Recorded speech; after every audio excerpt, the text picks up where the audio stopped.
Is it fair and constitutional to ban panhandling from downtown Melbourne? Why do pro-business conservatives suddenly oppose a privately funded express train service to run through Brevard? And what do red state baseball and football fans make of all the World Cup soccer excitement? This week I raised those questions and trade takes with my friend and frequent guest, Bill Mick of the top-rated morning radio program, Bill Mick Live on WMMB. Here we go. Bill, thanks for joining us here again today. Always enjoy it. Let's talk about something that's going on in Melbourne. They are looking at having a panhandling-free zone, a buffer zone, I guess, downtown, where people who come out and they panhandle for money, whether it's flying a sign or going up and hitting people up for their change, can't do that anymore. Do you think that's okay? Do you think it's, what do you make of it? The ordinance that the city passed on first reading is two stages. One creates this panhandling-free zone in what's known as downtown Melbourne. I don't think that's going to fly. I don't think it'll pass constitutional muster. How do you protect one area of the city and tell the rest of the businesses in the city, you're on your own? Right. There's a fairness issue there. There's also the issue that the mayor's own business is in the panhandling-free zone. That's a problem. I think it's a political problem. I think it's an intelligence problem on the part of the mayor at this point. She should have not even voted on this issue since her business is located and directly impacted by what goes on here. The other thing that this law would do if it passes the second reading is bans aggressive panhandling. I think that's where they're strong here. The idea that the homeless or needy person doesn't take no for an answer, follows you to a car, gets very aggressive in the ask after you've said no, I'm sorry, they need to leave people alone. The city of Melbourne had not done well handling the daily bread issue. This is largely an overflow from that. They're trying to do something. They want to do something. And they went to Michael Kahn to get advice on this. Michael's a great attorney. He works on a lot of political issues. I just think he's ill-advised, First Amendment-wise, on this panhandling free zone. The Supreme Court's already said it's free speech. So now you've got to find out how to deal with it. I think they could win on the aggressive panhandling side. On the protected zone downtown, how do you run for office again, or how do you run for office as a council person telling your constituents, yeah, we protected downtown, but your area wasn't as important? I don't think that's very bright. Well, I think there's a test there. I think the courts have said that panhandling is speech, just like asking for a campaign contribution. That kind of panhandling is speech as well. And I think the question is, does a panhandling-free area quiet that speech altogether? Can you enable them to go panhandle someplace else and have their speech, just like they do, I think some cities have done with strip clubs, where exotic dancing has been deemed a form of expression in some way. You can't ban them from your city altogether, but you can pick areas where it's allowed to happen. I think where one of the most recent abortion rulings came in about the sidewalk counselors up in Boston. Correct.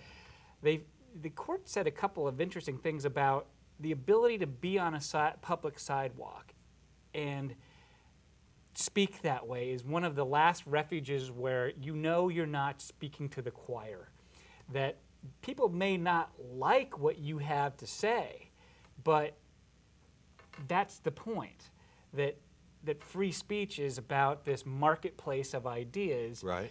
Would a judge look at a panhandling free zone and versus one where they can go panhandle and say, you know, it doesn't matter.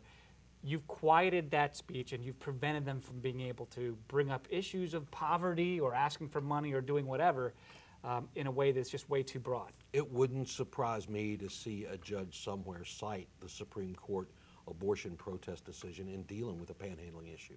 It's very similar to me, and I think it's a dangerous ground for the city of Melbourne to be on. Because what's the harm to the person who's being asked for money? It's annoying, right? Can be. It could be potentially, I mean, if they interfere with someone's ability to do business, that's a different act that well, you can have rules against. You've had situations in Melbourne where people will follow a patron into a business, whether it's a restaurant or a shop downtown, as they're asking them for money and they say no and they follow them in, or they follow them to a car and they feel very threatened. Another part of this ordinance bans panhandling at public parking lots, like the city parking garage. Right. I think we're protecting council in that case. At ATMs, at public restrooms, leaving people alone in those venues. What's going to happen when the Girl Scouts want to sell cookies in front of somebody's store? And they said, no, that's the panhandling thing. You can't let it happen. That was another big test from that case involving the the pro-life sidewalk counselors. Is the law content neutral, right?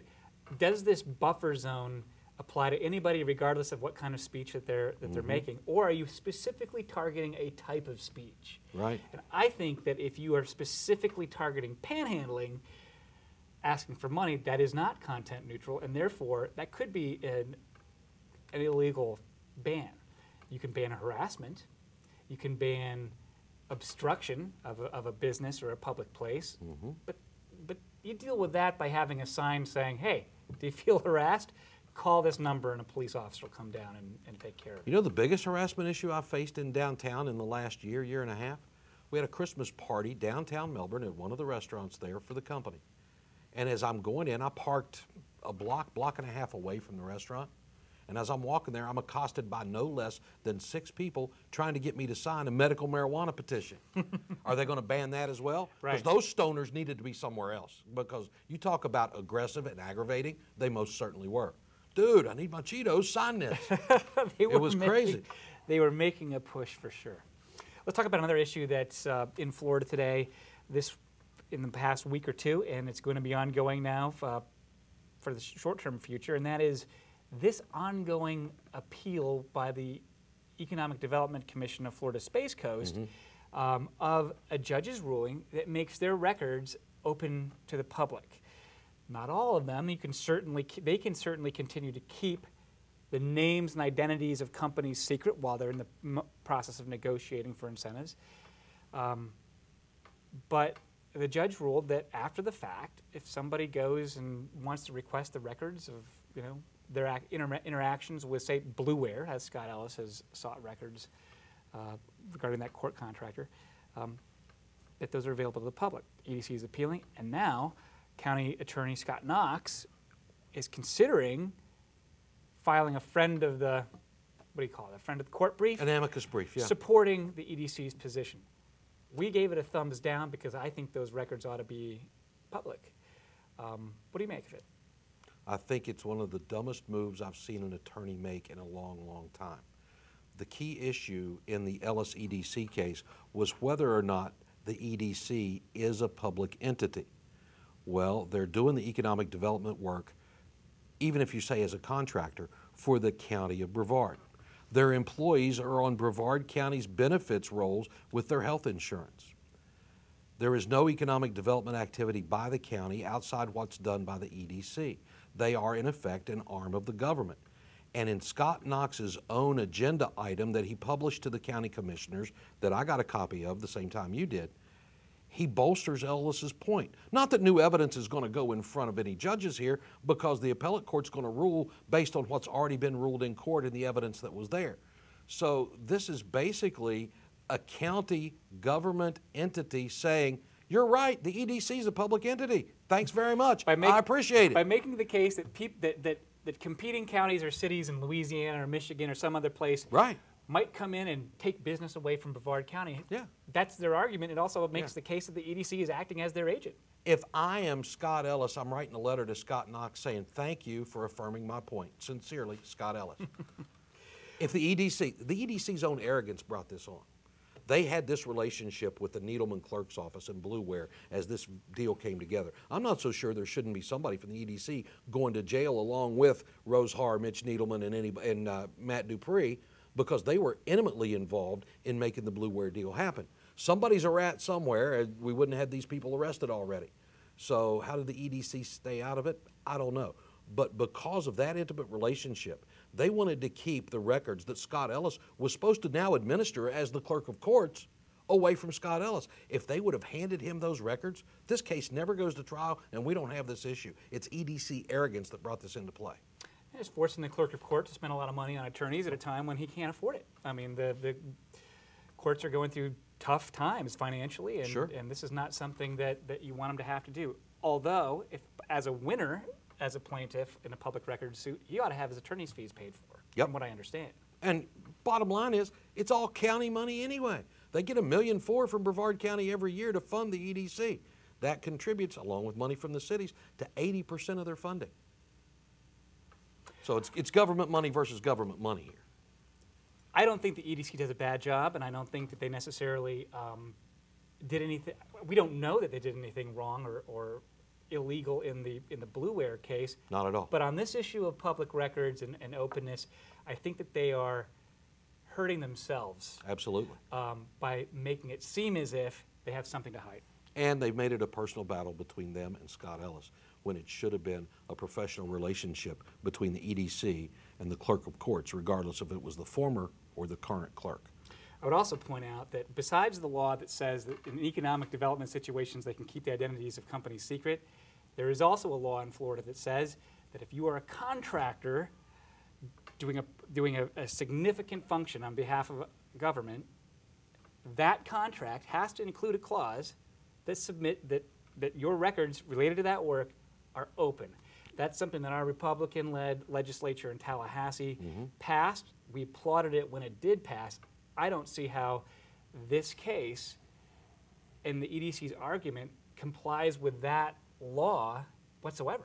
I agree with you there. And I understand Scott Knox's argument that he's concerned that the county and the cities here could be put at a disadvantage by other counties in Florida or other EDC type organizations outside the state. Could public records request from the EDC information on pre-contractual contacts? Basically, go and public records request their fishing list and see where they're fishing so they Sure. can go fish in the same pond and compete with the EDC on deals. That's great, but his problem shouldn't be with this court ruling. This court ruling was in accordance with the law as we understand it. His argument is with the legislature, and he needs to go lobby the legislature to make provisions to keep things protected in the pre-contract negotiation stage, if that's what he wants to do. Might be a tough row to hoe in a state that values sunshine and a legislature that doesn't look like it lets anybody else hide things, because they certainly don't do anything that impacts ethics on the legislative level. That's right. That's right. All right, well, let's turn our attention to one of the other biggest stories of the month, and that's soccer, World Cup soccer. Just, well, I guess the U.S. men's team went out July 1st. Yes. In a blaze of, sort of a blaze of glory. I mean, it was a... Okay, it was a flicker. Come on, I know. of You glory. liked the game. I know you're not a soccer guy. I liked elements of those last two USA matches that I saw. The problem is the excitement in soccer is too few and far between. It's an hour and a half of boredom followed by extra time, whatever that is. I mean, you can't, these are Swiss-made timepieces that you can turn on and off and not lose the time in the game. Why don't they keep track of the time they lose during the game? I don't get it. I don't understand. So the referee arbitrarily adds whatever he thinks was wasted during the 90 minutes of play, actually during the two 45-minute segments of play. And okay, we're going to add 3 minutes now, and at the end of the game, we add another 4 minutes, and by the way, we're tied at 0 because it was such an exciting game. We're going to go into double secret extra time for 30 minutes, and we're going to play a 30-minute period, and at the end of that, we're going to have extra time again because we wasted some time with substitutions or injuries along the way. It's so arbitrary. It's like, how do you know? I saw people getting mugged in this game on the 1st of July, thinking in any sport that's a foul. And the guy's rolling around, dying. There was no foul called. They just keep playing as soon as they either cart him off or whatever. It's hard to tell when people are writhing around in soccer whether something really happened. Yeah, there are worse fakes in the NBA on a block charge call. I mean, and that's a terrible game too. But there's no doubt these soccer players, they are athletes. I mean, they're running for 90 minutes. They'll cover, 8 or 9 miles during the and that's not easy running. That they're running and working hard. I'll give them that. My problem with it is there seemed to me, and I watch hockey and enjoy it, and it's a very similar game, only it's on ice, it's got pads, and people actually hit each other pretty hard. The soccer game is similar in the structure of the of the playing surface, and the strategy should be similar as far as where you're cutting people, where you're trying to get the ball to somebody in order to score. Would be very similar to moving the puck. I didn't see anybody moving without the ball for the U.S. team. They had no offense on that July 1st game that they were put out by Belgium, a country that's about that big. And I didn't see any offensive strategy or execution. I saw phenomenal defensive play by Tim Howard, the U.S. goalkeeper, who was just a star. And I loved those parts of the game. Sure. He had plenty of opportunities. He stopped 16 to 18 shots. There shouldn't have been 18 shots, but he Well, did. you're absolutely right. I grew up playing soccer. At one time, I think I played on 3 different teams: my high school team, my city team, the Sonoma-Napa County team, and travel all over the state playing soccer. So I loved the game. I loved watching it. I thought it was exciting. But I thought that there were lessons to learn about how to make the game, if they want to do it in the MLS, to make it more exciting. Or easier to follow for an American audience, right? The clock. Why not keep... Yeah. Why not make it a little bit more easy? Stop the clock, do that kind of thing. I think if you watched that game against Belgium and saw how Belgium played, you saw the potential for where I think this American team needs to go. We got shelled. They were under attack from the minute that the Belgians took off. They were more aggressive, fast. it seemed. Yeah. They were shooters. That was exciting. If I was a Belgium fan, I would have been excited and disappointed that more of those didn't go into the net if it wasn't for Tim Howard. Right. And there were a couple other players that defended well, too. We didn't have that. We didn't have that, and we can. And I think that's probably the next step that you saw some of these young guys come in, some of the dual citizens, which is a little weird. But I think we see the seeds of something that's going to be a little bit more exciting. You know what I think? I think we need to talk about concussions more so that the next LeBron James or Wes Welker or Adrian Peterson chooses soccer instead of, football or contact. Right? I don't see that happening, but okay. I would like to see it. You know what I think is probably a better version, although I've never seen it, that would be more exciting and more apt to generate interest is the indoor game. Ball doesn't go out of bounds. Right. It stays in play. There's constant action. I've got a friend who's coached youth soccer for most of his life, for entirely his kids' lives. And he says the 3-on-3 version or the 5-on-5 version is a much more exciting game. You play shorter periods, and the kids are more worn out than if they'd played the 90-minute version anyway, because it's more intense. I think it's long periods of boredom in the game as we saw it in the World Cup, long periods of boredom combined with minutes of excitement. And I enjoyed the minutes of excitement. You know what I did? I went to a sports bar with friends of mine. There were like 8 of us around the table. And the cool thing about this soccer match was you could have a nice conversation, and then when everybody in the bar yelled, you could turn around and watch the replay and see what actually happened and not have missed a thing. So I think it's arrived. I think it's arrived. I don't think anybody has to be forced to like it. It's got enough of a fan base. It'll succeed on its own. Not everybody loves hockey. Not everybody loves baseball. They have their own audiences, and that's why they'll all be successful. You know what we're doing a month from now? Watching NFL preseason football. There you go, baby. Nothing will ever beat the NFL. Yep. Although I am looking forward to that new stadium opening up in Orlando for the Orlando City Lions, who are going to the MLS next year. That'll be a lot of fun. Let's talk about another story here in Brevard that happened, and that is Sushi the shark. Bull shark somehow gets into the pond at Gleason Park. Apparently it was caught, put there. I was thinking it was done by Sharknado. It could have been Sharknado, dropped there by some sort of a weather microburst of some kind. Exactly. All of a sudden, the thing's drawing better than a craft fair. There are people everywhere. I didn't understand how that shark was a nuisance to anybody and why we had to bring in government and trappers and go catch the shark. Shouldn't we have just let sushi be? Well, and it's not like anybody swims in that pond anyway. It's not like that's, not. yeah. Is that brackish water, do we know? Is it, obviously it's survivable for the shark, at least a little bit. Did I see reports after they... It is fresh water. It's a retention pond. After they've rescued it, though, it had some health issues that they were concerned about because of the water it was in? Maybe it needed to be out in the river. I don't know. Maybe it was the nice thing to do for sushi because, yeah, that water's gross. It did have a big hook in its mouth, so it had been caught and obviously put there as some sort of a gag, but there's all kinds of other exotic fauna in that pond that it probably could have used some culling as far as I can tell. Yeah, no doubt. It was a big story, though. That's interesting. Well, people get all hyped up. Another big story is All Aboard Florida. This is the train that it's going to be privately owned, privately run, not getting a lot of public dollars, except for they've applied for an interest-bearing loan from the Federal Railroad Administration. A guaranteed loan, if I'm not mistaken, correct? It's a low-interest loan, so it makes it a subsidized loan. They still are required to collateralize it and pay it back with interest, that kind of thing, out of their operating profits. I don't know what to make of this issue in Brevard. People are upset because there aren't going to be stops for this train. The train company says there's no demand for it in Brevard. The usual knock against trains and not giving them public money is that there won't be any demand for it. But now that there aren't going to be any stops, we don't want the trains to come through here. What do you make of this issue? Interesting question would be, what's the demand for it in the first place? Who's demanding it? Is it the casino owners in South Florida that want to siphon off visitors from Orlando's theme parks?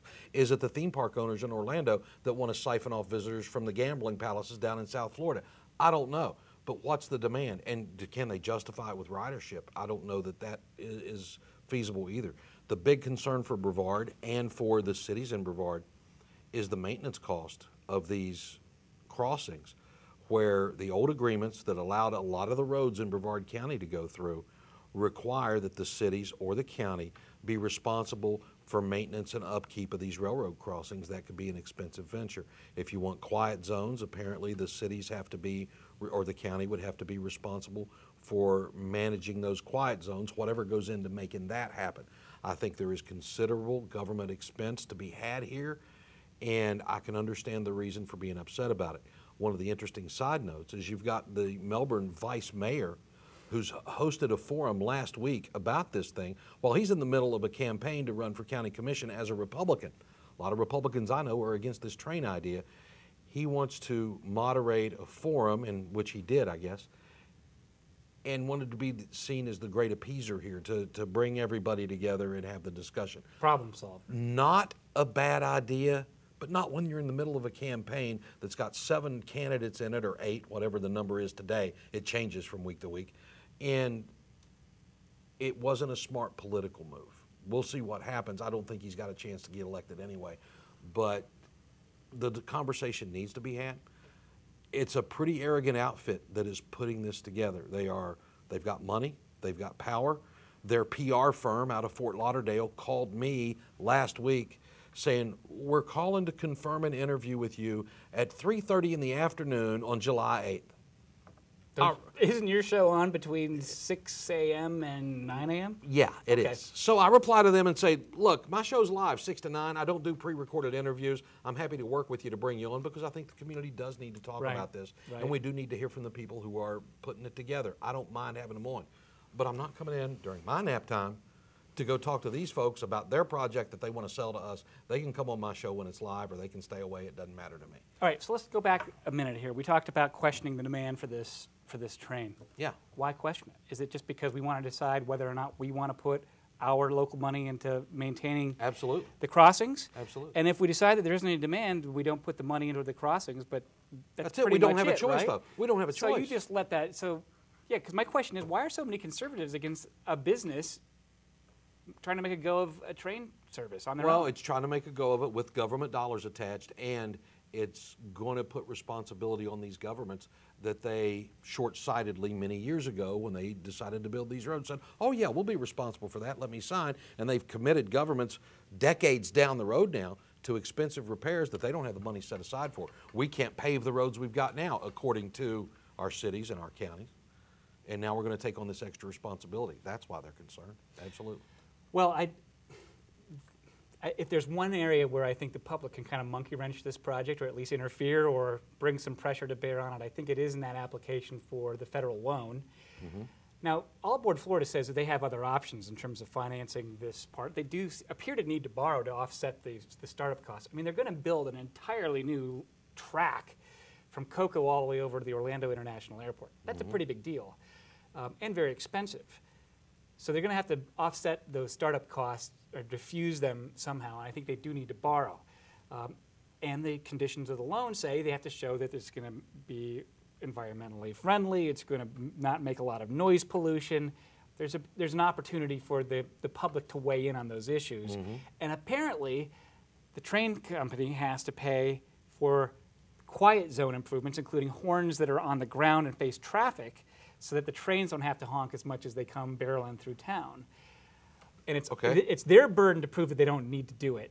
But the improvements on the ground, to the road, and to the concrete, and to that kind of thing, that is going to be up to city and county taxpayers if they want to do it. There are also rumbles about a second phase of this that would potentially involve Amtrak and stops in Cocoa and Melbourne, which increases the number of trains from what we're being told now. Those are rumors. I've got. Well, I think that was that was planned as a separate enterprise a couple of years ago. I think they're getting ready to build stations in Cocoa right now. And it's being brought to me as a part of this thing. So whether it is or not, I don't know. I've talked to one elected official who says, yeah, this is a second phase of this, and he would like to come on and talk about it. We're trying to work out the scheduling now to make it happen. It's like we don't see the whole picture yet. And way too many times do we see something happen and then something else is attached to it that we didn't know was coming. And I think there are concerns there. Well, I'm a train fan. Love to see the growth, and I love to see the activity happening on those tracks. I totally understand, because I work with some of the people that live along those tracks, but the concerns about the noise. I, for one, would love to be able to take a train over to the airport. That wouldn't be a bad idea. But right now, All Aboard Florida isn't going to stop, but maybe Amtrak will. No stop here for you. So there you go. Bill, thanks so much for joining us here today. These are Enjoyed great it, issues, Matt. and we'll have to keep an eye on what happens next with the All Aboard Florida. Got a lot of elections coming. We're going to be busy the I'm next going to get couple you of out to a months. soccer game sometime soon, too. Good luck with that. Thanks, buddy. Well, that's our program for today. Bill's show is on Monday through Friday on WMMB, 1240 a.m. or 1350 a.m. in North Brevard. As always, we welcome your comments or criticism of anything you heard on today's program. Write to me at letters@floridatoday.com. I'm Matt Reed. We'll see you right here next week on WEFS TV and FloridaToday.com.